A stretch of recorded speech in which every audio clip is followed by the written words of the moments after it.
এটা হচ্ছে আমাদের আরেকটা ম্যাথ। এটা আজকে আমরা আলোচনা করব অনার্স প্রথম বর্ষ অ্যানালাইটিক্যাল অ্যান্ড ভেক্টর জিওমেট্রি এই চ্যাপ্টারের প্রথম অধ্যায় ট্রান্সফরমেশন অফ কোঅর্ডিনেটসের একটা ম্যাথ নিয়ে। এখানে একটা প্রশ্ন দেওয়া আছে। এখানে প্রশ্নটাতে বলা হয়েছে মূল বিন্দুকে স্থির রেখে অক্ষদ্বয়কে tan ইনভার্স 1 - 4/3 কোণ আবর্তন করলে একটা সমীকরণ দেওয়া আছে। এই সমীকরণের রূপান্তরিত সমীকরণ নির্ণয় করতে বলা হয়েছে। সো আমরা এর আগের ম্যাথগুলোতে দেখছিলাম যে আমাদেরকে একটা এখানে একটা কোণের মান দেওয়া থাকে। আমাদেরকে বলা হয় যে মূল বিন্দুকে স্থির রাখে অক্ষদ্বয়কে থিটা কোণে আবর্তন করলে, কিন্তু এখানে আসলে কোনো কোণের মান দেওয়া নেই। এখানে একটা এরকম একটা অনুপাত দেওয়া আছে, এটা থেকে আমাদের থেকে থিটার মানটা বের করতে হবে। সো আমরা এখানের মধ্যে লিখবো সলিউশন। এগুলো আসলে পরীক্ষায় আসার মতো একটা ম্যাথ। এরকম আমরা আসলে একই রকমের দুইটা ম্যাথ করব।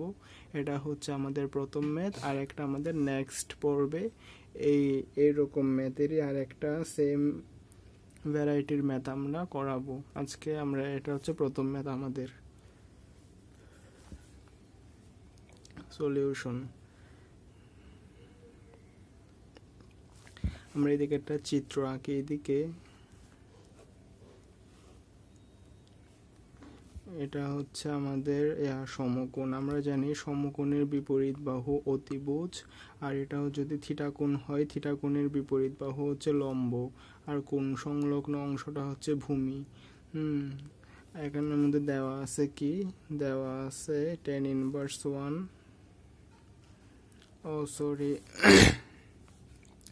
এটা আমরা লিখবো ধরি theta is equal two tan inverse 1 - 4/3। আমাদেরকে আগের ম্যাথগুলোতে থিটার একটা কোণের মান দেওয়া থাকে, কিন্তু এখানের মধ্যে কোনো কোণের মান দেওয়া নেই। ওই জন্য আমরা কোণের মানটা বের করার জন্য এখানে যেটা দেওয়া আছে এটাকে থিটা ধরে নিব। তারপর আমরা উভয় পক্ষে যদি আসলে tan দিয়ে গুণ করে দিই, তাহলে হয় tan theta is equal two tan inverse 1 - 4/3।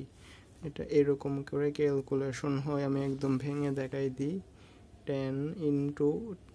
tan inverse 1 মানে হচ্ছে 1/10, -4/3। তো এটা হচ্ছে এই tan আর tan কাটা, তার মানে কি থাকে? তার মানে শুধু -4/3টাকে আমরা জানি। এখানের মধ্যে কি পাইছে? এখানে পাইছে tan সমান -4/3। আমরা জানি sin থিটা সমান লম্ব বাই অতিভুজ, cos থিটা সমান ভূমি বাই অতিভুজ, এবং tan থিটা সমান লম্ব বাই ভূমি। tan থিটা সমান হচ্ছে লম্ব বাই ভূমি। তার মানে এখানে কি? এখানে লম্ব ইজিক্যাল টু পাইছি আমরা -4, আর ভূমি ইজিক্যাল টু পাইছি আমরা কত? ভূমি ইজিক্যাল টু পাচ্ছি আমরা 3। এখানের মধ্যে আমরা একটা এদিকে ঠিক আছে, আমরা একটা এখানে পিথাগোরাসের একটা সূত্র আছে। এটা হচ্ছে অতিভুজ স্কোয়ার ইজ ইকাল টু লম্ব স্কোয়ার প্লাস ভূমি স্কোয়ার। সেখানের মধ্যে লম্ব আর ভূমির মান পাইছি, মানে হচ্ছে লম্ব হচ্ছে -4, ভূমি হচ্ছে 3, তার মানে 4 স্কোয়ার মানে 16। তার এখানে শুধু অতিভুজটাকে যদি স্কোয়ারটাকে ওইদিকে যদি পাঠায় তাহলে রুট হয়ে যায়। তার মানে 4 4 16, 3 3 9 মানে হচ্ছে 25। √25 মানে হচ্ছে 5। সুতরাং অতিভুজের মান হচ্ছে 5। এখানে আমরা লম্ব পাইছি -4, ভূমি পাইছি 3, আর অতিভুজ হচ্ছে 5। সো আমরা এখানে যে চিত্রটা আঁকছিলাম প্রথমে, এখানে মানটা বসাই দিই। অতিভুজ ইজিক্যাল টু পাইছি আমরা 5, লম্ব ইজিক্যাল টু পাইছি কত? -4, আর হচ্ছে ভূমি যেটা আছে, ভূমি ইজিক্যাল টু পাইছি আমরা 3। সো এটা আমাদের চিত্রটা এরকম। এটা দিয়ে কমপ্লিট করছি। এখন আমরা লিখবো, এখন আমরা জানি sin থিটা সমান লম্ব বাই অতিভুজ। এখানে লম্ব কত পাইছি? লম্ব হচ্ছে -4, আর অতিভুজ কত? অতিভুজ হচ্ছে 5।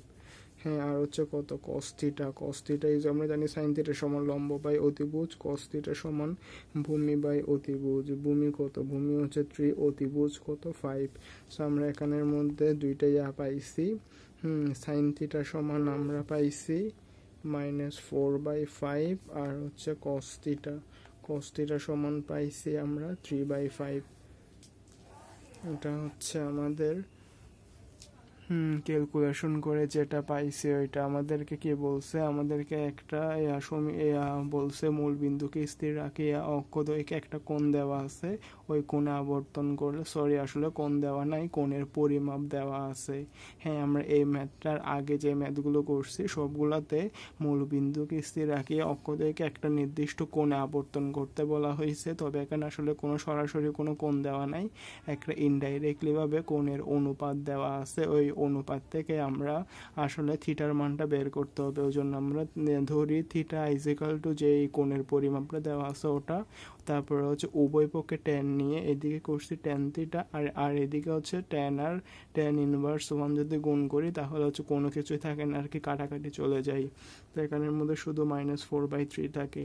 তো আমরা জানি সাইন থিটা সমান লম্ব বাই অতিভুজ, কস থিটা সমান ভূমি বাই অতিভুজ, আর ট্যান থিটা সমান হচ্ছে লম্ব বাই ভূমি। সো ট্যান থিটার মান বের করছি, লম্ব বাই ভূমির আর ট্যান থিটার মান তো দেওয়াই আছে, ওখান থেকে আমরা ক্যালকুলেশন করে পিথাগোরাসের সাহায্যে সাইন থিটা আর কস থিটার মান বের করছি। এখানের মধ্যে আমরা সাইন থিটার কস থিটার যে মানটা পাইছি ওইটা পিছন থেকে সামনের পেজে আবার লিখছি। আমরা এখানে জানি যে মূল বিন্দুকে স্থির রাখে অক্ষদ্বয়কে একটা কোণে আবর্তন করলে এখানে যে সমীকরণ দেওয়া আছে ওইটা রূপান্তরিত সমীকরণের ক্ষেত্রে আমাদের এক্স আর ওয়াই এর মান বের করতে হয় আর কি। তো আমরা জানি এক্স আর ওয়াই, এটা হচ্ছে সূত্র আছে একটা, আমরা জানি এখানে এক্স এর জায়গায়ও আমরা এক্স ওয়াই লিখবো, ওয়াই এর ক্ষেত্রেও আমরা এক্স ওয়াই লিখবো। হ্যাঁ, এক্স এর ক্ষেত্রে কস থিটা সাইন থিটা, আর ওয়াই এর ক্ষেত্রে হচ্ছে সাইন থিটা কস থিটা। আমি এরকম করে মনে রাখছিলাম, এক্স এর ক্ষেত্রে মাইনাস, ওয়াই এর ক্ষেত্রে প্লাস। সো এখানের মধ্যে আমরা এই ম্যাথটার পূর্বে যে ম্যাথগুলো করছি সবগুলাতে থিটার একটা মান দেওয়া ছিল, ওই মানটা বসাইছি, কিন্তু এখানে আসলে থিটার কোনো মান দেওয়া নাই, একটা কোণের পরিমাপ দেওয়া আছে। তো সেজন্য ওখান থেকে ট্যান থিটার যে মানটা আছে ওখান থেকে আমরা ক্যালকুলেশন করে সাইন থিটার কস থিটার মান বের করছি। এখন সাইন থিটার কস থিটার জায়গায় সরাসরি মানগুলাকেই বসাই দিই। কস থিটা ইজিক্যাল টু কত পাইছি 3/5, তো সাইন থিটা ইজিক্যাল টু পাইছি -4/5। এদিকে মাঝখানে দুই পাশে ক্যালকুলেশন চলবে। সাইন থিটা সমান -4/5 আর হচ্ছে কস থিটা সমান 3/5। সো এটা যদি আসলে এখানের মধ্যে দোনো জায়গায় 5 আছে নিচের জন্য, আমরা যদি 5 লসাগু নিই তাহলে উপরে থাকে 3x, মাইনাসে মাইনাসে +4y। হ্যাঁ, সুতরাং x এর মান হচ্ছে 3x + 4y ডিভাইডেড বাই 5 এটা। তারপর হচ্ছে y এর মান হচ্ছে যদি 5 কমন নিই তাহলে হচ্ছে -4x + 3y। এটা তো x এর একটা মান পাইছি, y এর একটা মান পাইছি।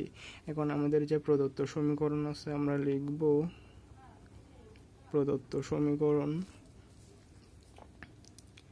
11x² + 24xy + 4y² - 20x - 40y - 5 = 0। 11x² + 24xy + 4y² - 20x - 40y - 5 = 0। তো এটা হচ্ছে আমাদের যে সমীকরণটা দেওয়া আছে সেটা। এখন আমরা এটার ক্ষেত্রে x এর জায়গায় এই মানটা আর y এর ক্ষেত্রে এই মানটা বসাই দিব। x এর ক্ষেত্রে 3x + 4y divided by 5 whole square plus 24, x এর ক্ষেত্রে 3x + 4y divided by 5, y এর ক্ষেত্রে হচ্ছে হ্যাঁ আমরা একটা কাজ করতে পারি, এখানের মধ্যে যে y এর মান আছে আর কি, হ্যাঁ আমরা প্লাসের মানটাকে আগে আনবো, মাইনাসের মানটাকে পরে নিব যাতে করে ক্যালকুলেশন করতে সুবিধা হয়। 3y - 4x divided by 5 plus 4y²,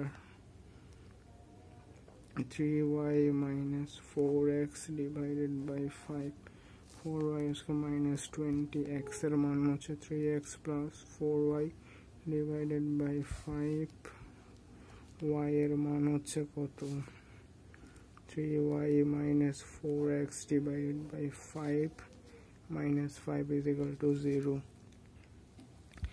এখানের মধ্যে আমরা কি লিখছি, আমরা প্রদত্ত সমীকরণ যেটা দেওয়া আছে সেটা লিখছি। লেখার পরে এই সমীকরণের মধ্যে এক্স এর জায়গায় এই মানটা আর ওয়াই এর ক্ষেত্রে এই মানটা বসাইছি।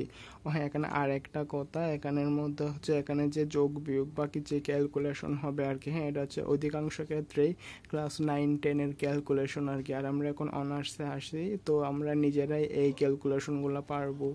ওই জন্য আমি ভিডিওটা পজ করে অতটুকুতেই নিজে নিজে ক্যালকুলেশন করে জাস্ট অ্যান্সারটা বের করে দেখাই দিই। তো এটা হচ্ছে আমাদের ম্যাথ। এখানে হচ্ছে আমরা প্রদত্ত সমীকরণ দিয়ে এটা লিখছিলাম। লেখার পরে এখানে এক্স এর জায়গায় এটা এবং ওয়াই এর জায়গায় এই ওয়াই এর মানটা বসাই দিছি।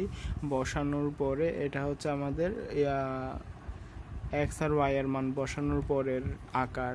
তো এই জায়গায় আমরা a minus B whole square আর এই জায়গায় a plus B whole square, তারপর হচ্ছে এরকম গুণ করা ক্যালকুলেশন সবগুলো করছি।